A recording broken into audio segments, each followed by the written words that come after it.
حضرت عبداللہ بن عمر رضی اللہ عنہ سے روایت ہے، رسول اللہ صلی اللہ تعالیٰ علیہ وآلہ وسلم نے ارشاد فرمایا، دو باتیں ایسی ہیں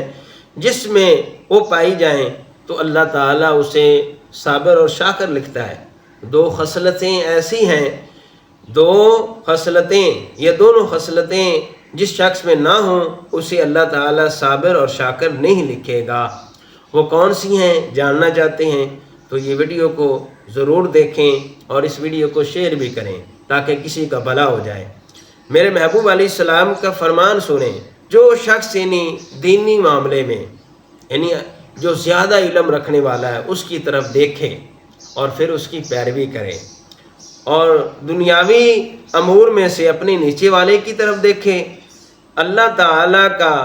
اس بات پر شکر ادا کرے کہ اسے اس پر فضیلت دی ہے، اور جو آدمی دینی امور میں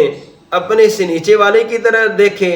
اور دنیاوی امور میں اپنے سے اوپر والے کی طرف دیکھے اور اس پر افسوس کرے جو اسے نہیں ملا، تو اللہ تعالیٰ اسے صابر اور شاکر نہیں لکھتا۔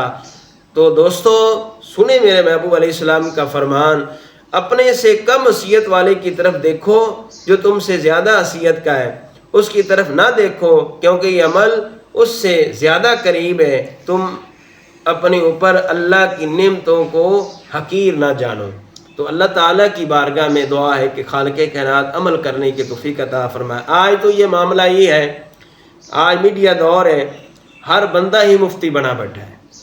اپنی ہی مرضی کے مطابق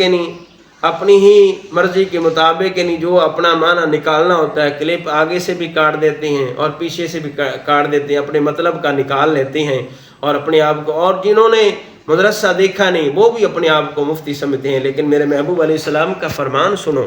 اور توجہ کرو، فرمایا کہ اپنے سے اوپر والے جو زیادہ علم رکھنے والا اس کی پیروی کریں، اس کی پیروی کریں۔ تو اللہ تعالیٰ کی بارگاہ میں دعا ہے کہ خالق کائنات عمل کرنے کی توفیق عطا فرمائے۔